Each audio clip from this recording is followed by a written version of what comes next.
I have extremely high expectations for any student that I have, Mhm. and mixed with like building relationships. And so I Okay. believe it's like expectations plus relationships define success for me in my classroom. Mhm. And it's expectations for you as a person. There's expectations for you as an academic scholar. And there's expectation for you of like what am I expecting you, and like it's one of those things that I looked this kid in his eye and I told you I'm not giving up on you. Oh, no. Yup. They don't get it, it's okay. We get it. And I was like, yes, Lord, come on with the cancellations. Whew, we going in it. Now just kidding. You know, I don't know if you know this, but I'm black. Am I good? you know, He's with the best of them. And he's one of my favorite men to ever emphasize. That entrance sounds like much more than who I actually am. My guest of honor is the king of the portrait mode pose. His wardrobe always exudes sophistication, and his demeanor screams royalty. He currently serves as a math educator, co founder, and COO of Crown Scholars. His dedication to serving people where they are has granted him the opportunity to catch lightning in a bottle. He's a living example that your life experiences, good or bad, can lay the foundation to build a prosperous life. Today, my guest of honor is Rickey Townsend Jr. How you doing? I'm good. We love this intro. Yes. I'm glad you love it. I I'm believe doing well. I'm doing well. Yes, I'm doing well. Thank you so much for every word in there. no problem at all. I always love your posts because I'm like, man, he gets all the lights, all the angles, good outfits, everything. It's just good. I'm like, good. Yes. Tell me where that like self love comes from. Like, how did you get to the point where you're able to exude it out? So it's one of those things that I don't believe that I arrived there. I believe it's for sure a journey that I'm still embarking on. Uh huh. I think it began um, like in 2014, where I had the opportunity to be chapter president. And so, with me being chapter president, I had to kind of like look at and stuff like that at the university and deans. And so I was like, cool, like, let me put on some clothes, like, let me look well. So that way, if I happen like to meet like someone that can give me a job offer, I don't want to be like, cause I used to walk around like in like sweats all the time. And so I think that's where it began. And then I think it began to kind of like trickle into myself. And so um whenever like I graduated after that, I was like really went on this like loving myself and like what did I look like. Mm-hmm. And I think it's like I used to like pick my outfits because I wonder like do I what number of likes I'm trying to get, and that's where I was. But now I'm at the place of like let me dress for myself, like let me dress to make me feel good. Mm-hmm. And I think that's another reason why I dress up in my profession. I'm a teacher, is because like I want to give students something different to look at. And people at my job be like, "Hey, Ricky, like you look nice today. Do you have an interview?" And I'm like, can a black man not look well like every day? Like, and so it's just one of those things that like where it started, and I think I'm still kind of like figuring out like what does that look like for me. So it's a learning journey that I'm enjoying being on, and so that's kind of like where I'm at with it. I will say this, like whenever you dress well or whenever you exude that confidence, it instantly makes everybody else's walls come down. Kind of sort of like Yeah. so it helps you with your communication like so much more because they're like, wow, like they look at you in a certain way because of that. So Yes. their representation is great. Like I'm glad you do that and you show the kids that I can do both. Yes. Definitely. Teach you a Yes. teacher that can do both. Yes. Amen. um, tell me a little bit about your background, like where you come from and Yeah. educational background. Yes. So originally born and raised in Oak Cliff. And I grew up in a single parent household where my mom did a phenomenal job, amazing job raising me and my brother. And we had like I think outside looking in, my close friends know, but like I grew up and I had the it was like spots in my life where me and my mom we stayed in a homeless shelter. And so staying in a homeless shelter, it was one of those things where like, why am I staying here? And it was one of those things that in my life, I started to realize like that was just like a stopping point for us. Like we had to be there, and we was just. I'm super thankful that we were able to get there. And so, grew up single parent household in Oak Cliff. Graduated from UT Arlington.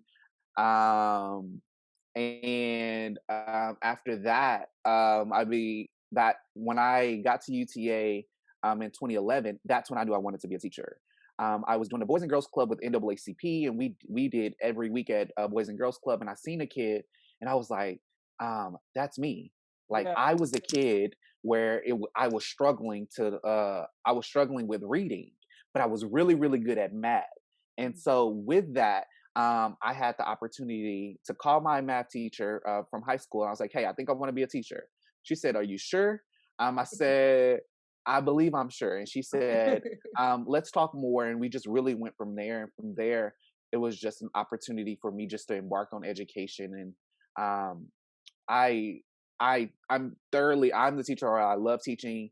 I'm trying to encourage other people to be teachers because I think like that's something that a kid needs to see, like you said earlier, like the representation piece. It's not that many black men in education, and so how do I be presented to them in a way where, like you said, I can do both. Like I can teach you math, but I can also teach you life. Like I can Yeah. dress in suits, but I can also dress in like some Nikes as well. And so giving kids the representation that what you go through, whether it be when you're younger, it took some people to support me, and I have a great community around me. But it's one of those things that like I'm not ashamed anymore that I Hmm. stayed in a homeless shelter. And Yeah. so it's one of those things that it's a part of my testimony. Absolutely, because there's a lot of people who have done that as well, and they Yeah. can relate to you. And the fact that you're willing and you're brave enough to say it, Yeah. like that's just giving a whole opening for you to talk and be able to like inspire them even more.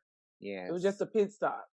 Yes. So, and I love that you said the representation of the black male teacher is Yes. so important because we're missing our fathers in our home like so much. I mean, Yeah. I grew up in a single parent household as well, and I know that. I mean, clearly I'm not a male, but I know that absence is just like it's a big Yeah. thing. So you're filling that void for a lot of kids. So I Yes. commend you on that.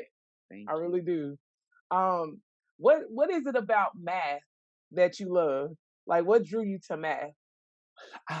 My mom, by kind of like trade, she is an accountant. And so I Okay. think from there, like we were always like doing numbers with her. Like I think that's why I learned how to play spades a little bit earlier and dominoes a little bit early. The And then necessity. also yes. Yes.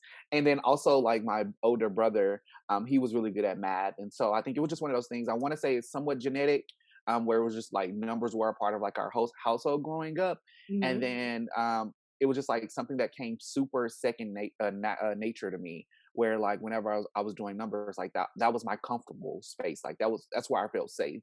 And so that's where it originally started from my mom and my brother. And now like my niece, one of her favorite subjects is math, and I have a nephew now, and hopefully like his favorite subject is math. And so Yeah. that's where it started. It'll probably definitely trickle down since all of y'all are into it. Yes. Math is not my ministry, you know. Yeah.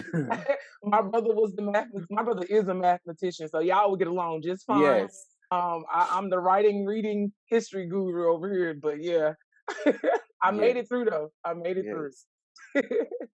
So, tell me a little bit about your service. I know that you are you all founded Crown Scholars. Tell me a little Yeah. bit about Crown Scholars and what the mission is. Yes. So, Crown Scholars is for we unapologetically serve young Black boys in middle school. So the two demographics, like middle school boys.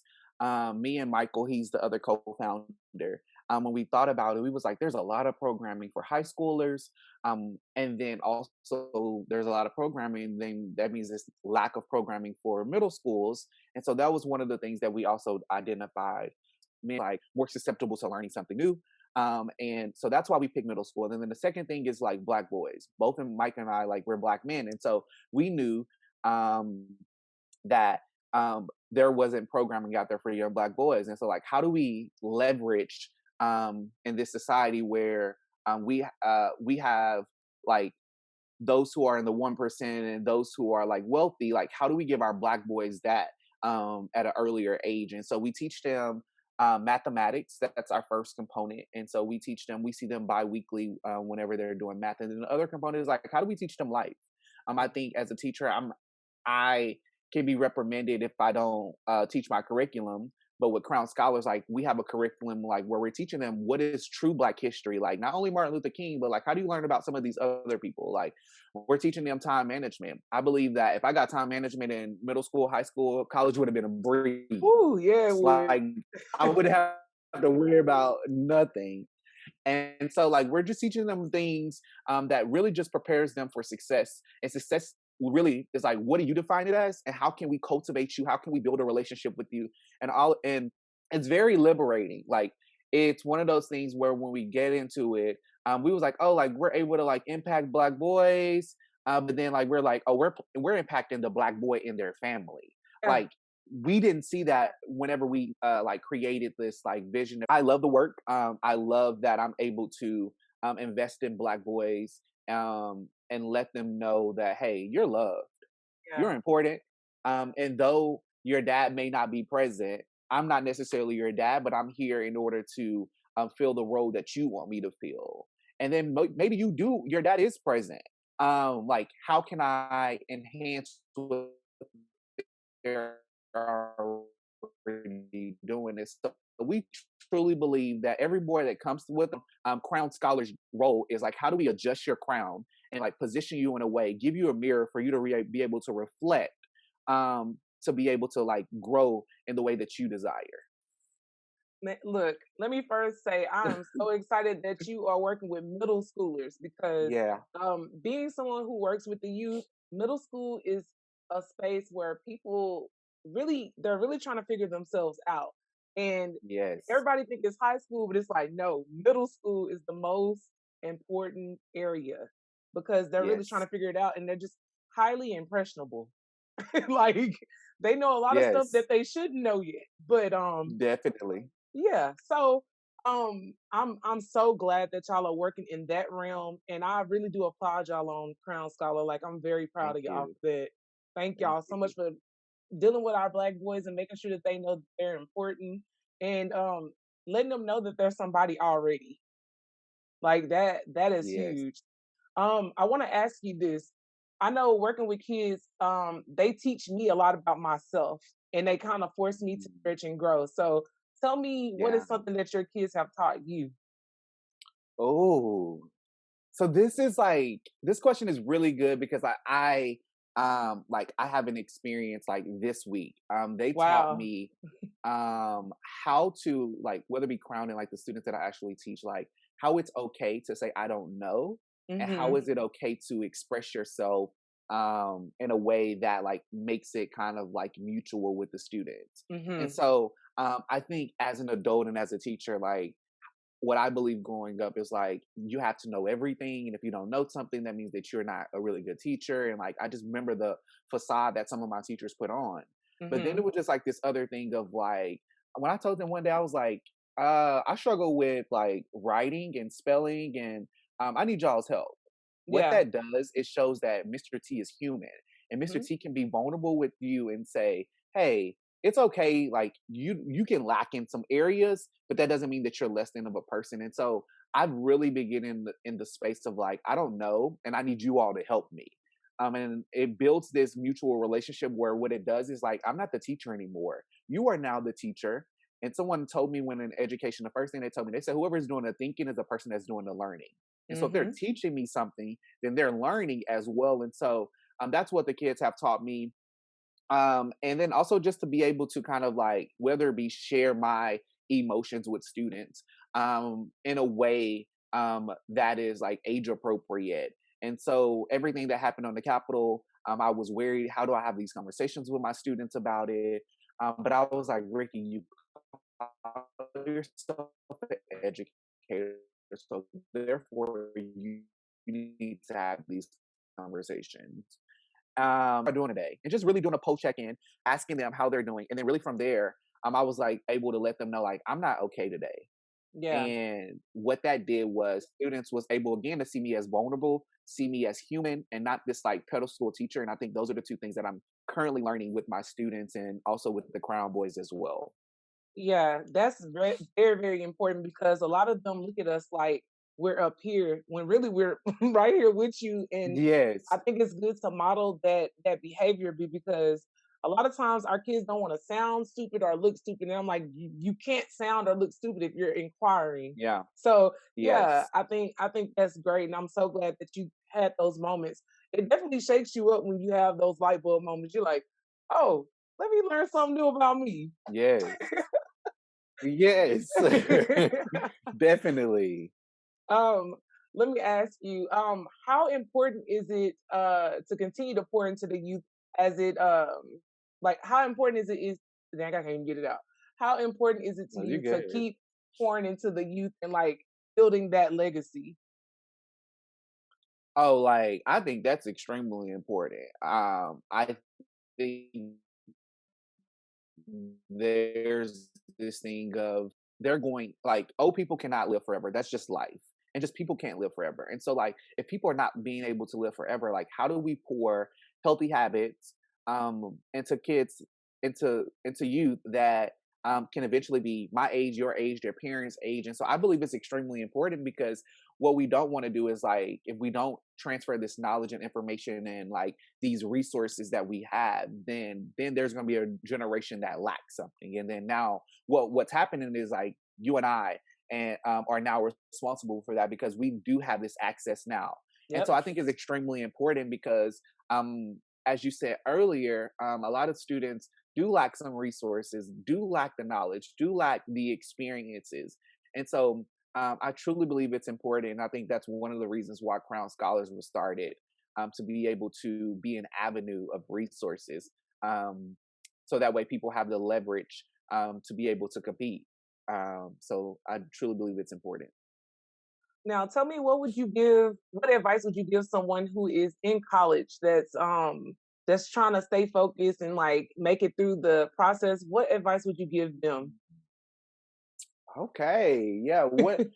Oh, that's good. What advice would I give you if you were in college? Um,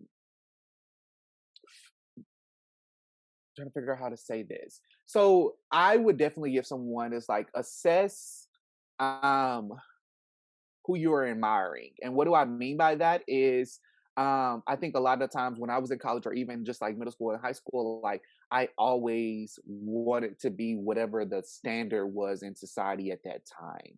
And so my advice would be is like find out who you're accessing to be like who you're glorifying and really you have to unlearn that. And I think that's a space that I'm currently in as well is like I'm unlearning that um LeBron James, yes, he is cool, yes, he is an athlete, and maybe I do aspire to be like him, but like what if I can't just stop at wanting to be LeBron. I want to be better than him. And so I think like someone that you admire, um, you have to make really a lot of times, whether it be myself, like I put on social media what I want you to see. And so Hmm. we have to really get into of like, okay, cool, like behind closed doors, you don't know who they are. So figure out who you are, love yourself for who you are, and give yourself grace. I think that's a lot of things that like and so sometimes I don't give myself grace that like, okay, you where you were completely different from where you are currently. So, can you tell me where your love for service came from? Like, did your mom instill it in you, or did it just come out of you seeing a need and wanting to fulfill it? Yes. So I think that that's a great question, and I really has been reflecting on that like last year, and I think it's because I understood what it meant to have to be without. Hmm. Um, and growing up in a homeless shelter, um, we were thankful that we have a roof over our head, but it was just one of those things that we was kind of like quote unquote at the lowest point.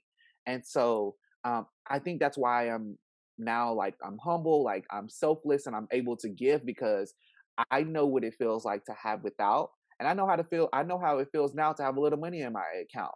And so Hmm. it's one of those things that my goal and I aspire to give to those who lack.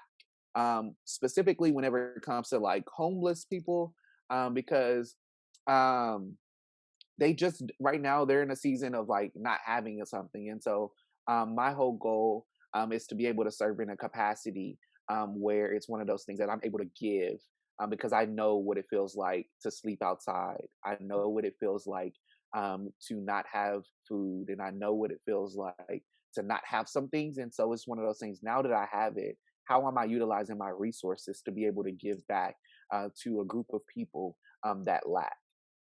Yeah. I think that our experience is like meant for us to go back and do those things. Yes. Like Yes. that experience is our expertise, sure. And like since we know about it and we're aware of it, I feel like we're charged to do something about it. So I thank you for doing that for Yes. sure. I have a heart for people, especially homeless people, because it hurts me to see that. Like I feel like that could be any one of us. Yes. You know? So I'm Hmm. glad that you have At that. any time, like it Yeah, could at be us any time. tomorrow. Yeah, you can fall real Yes. fast. So being humble, Mhm. like Kendrick said, be humble is the best way to Yes. go. Sit down. Sit down, yeah. Um, so tell me with everything that you've gone through, like now, how do you define success? Like, what is success and happiness to you? Yes. So success to me, um, success is like doing what makes, and I think it kind of like couples with also your second question, is like doing what makes you happy. And I think also success is different in different seasons. I Yeah. think it's one of those things of like setting the goal for what you want, not what your family wants out of you, like not what your friends want out of you, not what society wants out of you, like setting that goal for you. And whether it be, maybe it's just like, I want to wake up on time today, and Mm-hmm. then I'm successful because one of that's the goal that I set. And so I believe success is you setting the goal and you and accomplishing it. And then the other part for that is like what defines for me happiness. Happiness is doing the things that I want to do, and no, not doing what someone else wants me to do. I think that I think that I am a people pleaser. I'm Mm-hmm. trying to be like a recovery people pleaser, but it's one of those things that like that's something that I'm trying to unlearn, that I don't have to do everything everybody wants me to do. I can do the things Ricky wants me to do. And if I just want to take a nap for today, like that's where I find happiness. So if I just want to go serve the community, that's where I find happiness. And so I believe success and happiness for me go hand in hand, is because I'm doing what pleases me. And also too, being a person of faith, but like also God, like, what do you want me to do in this season? Yep. And I can have this goal of like making like $100,000, but like, what happens if God doesn't give me that? Like, am I satisfied with him giving me $100,000 ideal? Like, am I still satisfied with that? And so, really, just really, that's something that everything that I'm telling y'all, that's what I'm currently learning. Like, I'm not out of a place that I arrived. It's one of those things that like I'm just um I'm just figuring out ways, and now I'm super thankful for being able to share what I'm currently learning, or the things that I have learned. Yeah. I think that it's I feel like the lessons are more powerful when you're Yeah. actively going through it, because they're Yes. gonna watch you evolve as you go through it. Yeah. So it's like you're taking them on the journey in real time, which is Yes. I feel is more powerful than like, oh, I made it to the mountaintop. Now let me tell you. So Right. I know that you keep saying that, but that's actually the best way to do it. I feel like it's the best way to do it. Yes. And I Yes. also wanted to say that, I'm a recovering people pleaser as well. So it wasn't until I turned 27 that I really started Yes. loving myself and actually taking care of myself as a whole. Mm. So like that journey, Yeah. I know what you're going through and you'll get there. Just keep on like making sure you keep your Yeah. why at the top and work from there. And that comes Yes. from God, so you'll be good. I just had to say that to you Yes. because I know what you're going through with No, I receive it that. because look, I'm 27. I'm just like, God, is this it? Like, is this Are the you season for me to like 27? really listen? I Aw, am. that's great. Look, Look, yes. 27 is a great number. I'm gonna put it like that. It's a great Yes. number. I didn't even know that. Yes. That's amazing. Well, yes, I think you'll be just fine. You'll get there, and the fact that you're aware of it, you'll definitely get there. Yeah.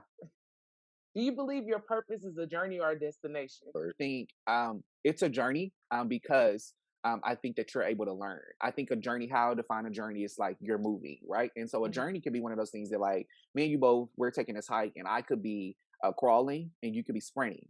It's one of those things that are moving. And so I think when you think about I think with everything, I try to my best to position myself as a learner to be able to think that it's a journey that sometimes it's that you're crying. It's a journey sometimes that like you're trying to figure it out. It's a journey that sometimes you want to quit. Like you just like I can't do it. But then True. you think about like what you said earlier is like, okay, cool, like why am I in this? What's the part of the journey? Am I on this journey for me or am I on this journey for someone else? Like, and I think that's the questions that is asking yourself is like, who are you on this journey for? Why are you on this journey? And just remembering.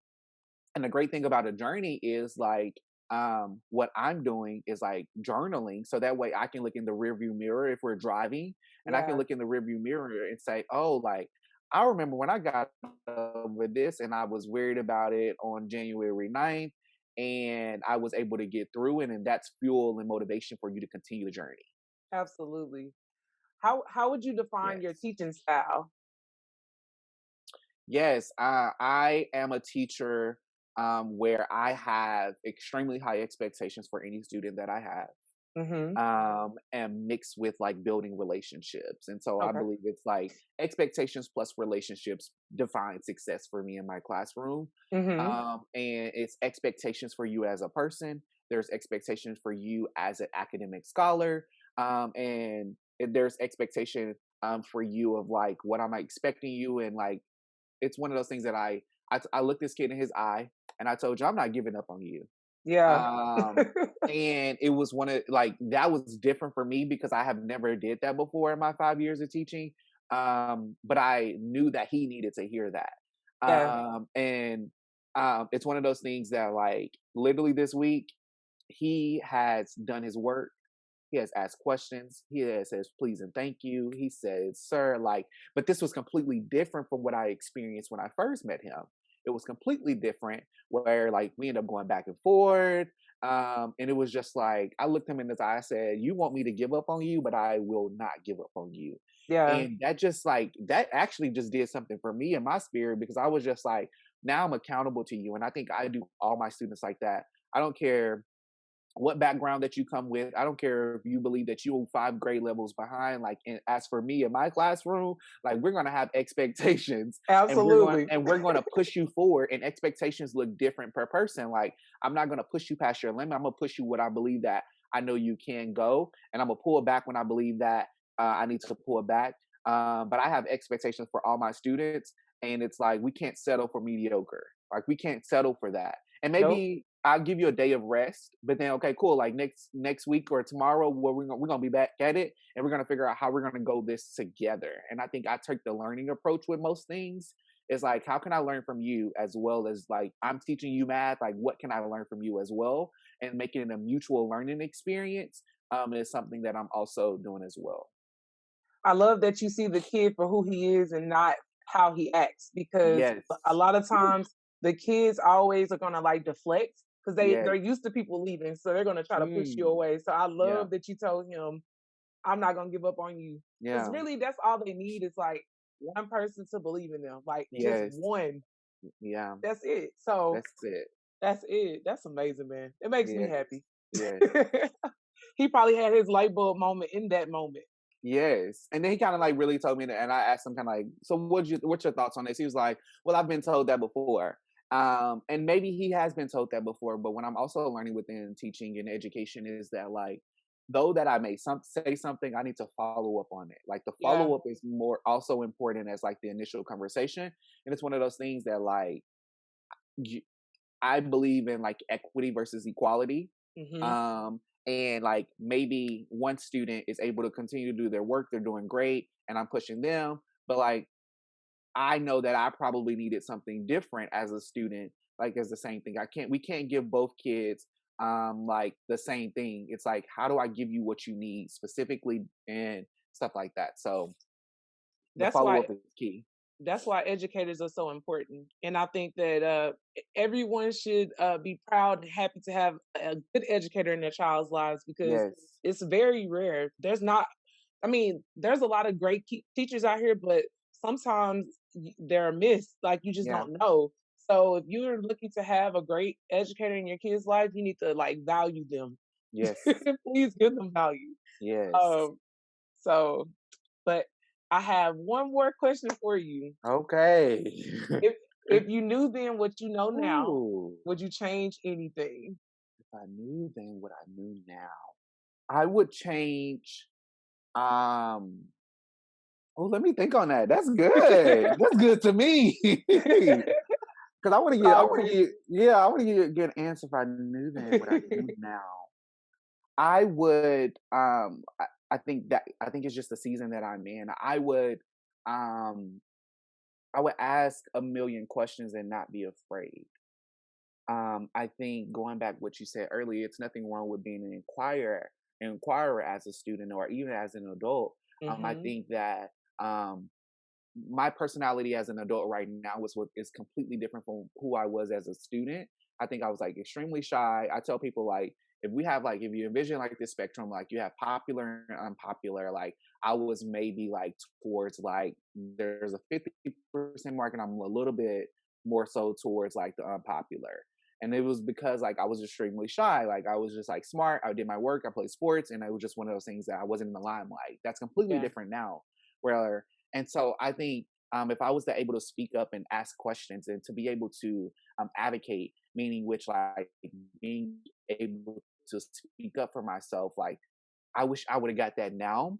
I think I would have not have whether it be like even let teachers pass. Like there's a way that you can approach a teacher and let them know like, hey, I felt this way.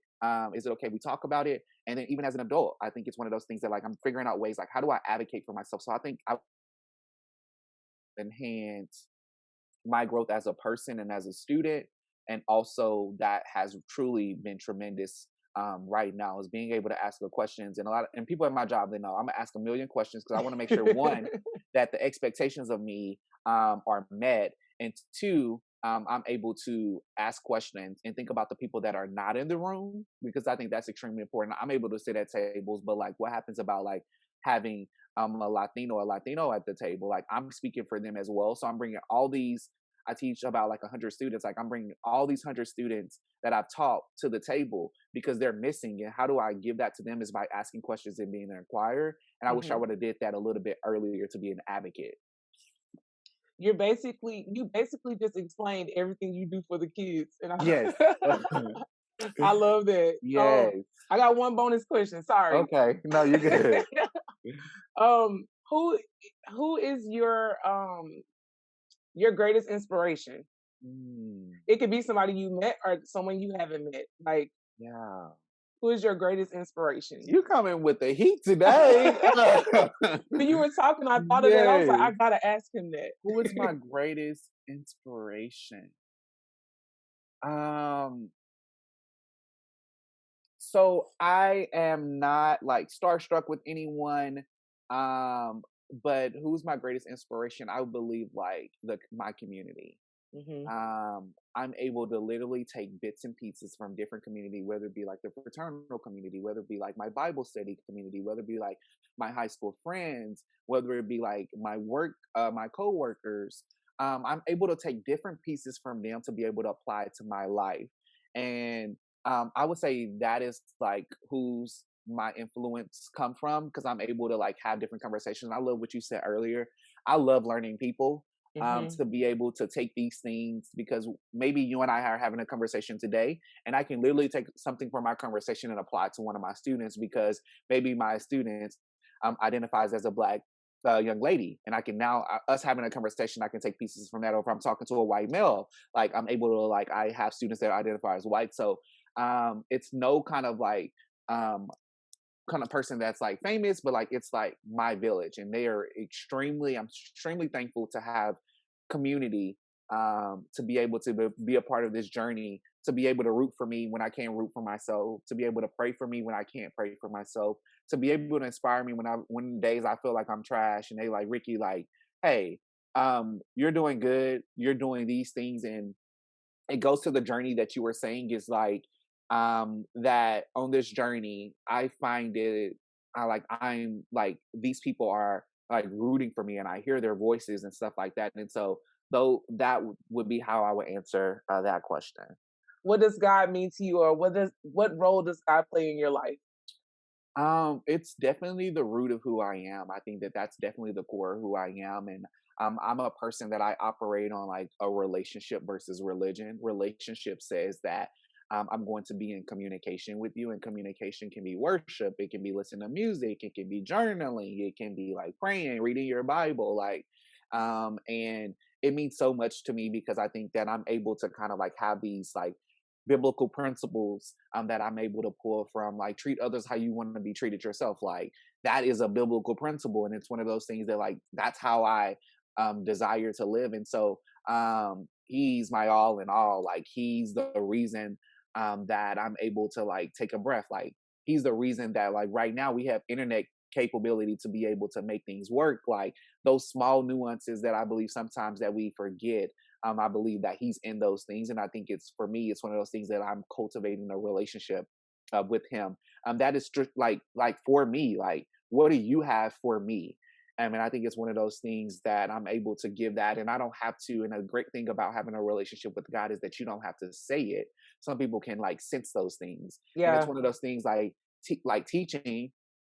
um, my kids probably may or may not know that I am a person of a belief or a faith, but it's one of those things that I believe they can see in the way that I treat them or being able to listen to them. Or like, I think that's the great thing about it is that you don't have to say it. I mean, in different spaces, if it's conducive and it's for me to say, then I'll say it. But if it's not, then people should still be able to see the fruit. They should be Hmm. able to see the fruit of the tree. And it's one of those things that that's one of the things that I practice. And there's some days that I'm not perfect. I miss some days, and actually I'm not perfect. It's some days that I probably want to go left when I should be going right. But it's one of those things. It's like, how do I still continue this relationship with someone, Christ being, and I still am not perfect. And that's the reason that he died is because he died for imperfect people. And so that's what I truly believe is that I'm an imperfect person living in an imperfect world, um, doing my best to give to people that and make them feel perfect. And giving them these things that we talked about earlier, whether it be homeless people or black men, or whether it be the kids that I teach. Like, how do I give them everything that's inside of me? I mean, an opportunity to share with them, just to make people feel loved. People just want to feel loved. I think that's Hmm. important. Like people want you to know, people want to be told that they are loved and they're valued. And I think God, like he affirms that in my spirit, and I desire to give that to everybody that I come with. Like I love you, like you're loved and you're cared for, and you don't see it right now. Whenever I'm talking to my students, you don't see it right now, but like you're gonna be great. But Yeah. it's one of those things that like it's being able to speak life to what you believe that you see for them, and also the great thing about God, He doesn't force us to do anything.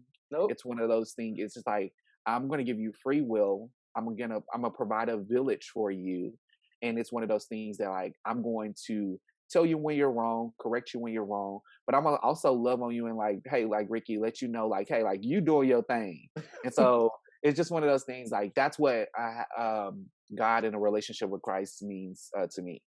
It's the provision for me. It's the Yes, it's the provision for me. problem. It's the provision for me. I'm just saying, like, man, that's a perfect Yes, answer, man. Look, I yes. I appreciate that. I am thank you so much for your time. You're Like I really feel welcome. like this is going to help a lot of people, especially people who are in spaces where you are right now. Yes, So I greatly appreciate you being honest and open and like, yes. giving us your heart today. I appreciate that. So thank you so much, Ricky. Thank you so much, Katrina. Yes.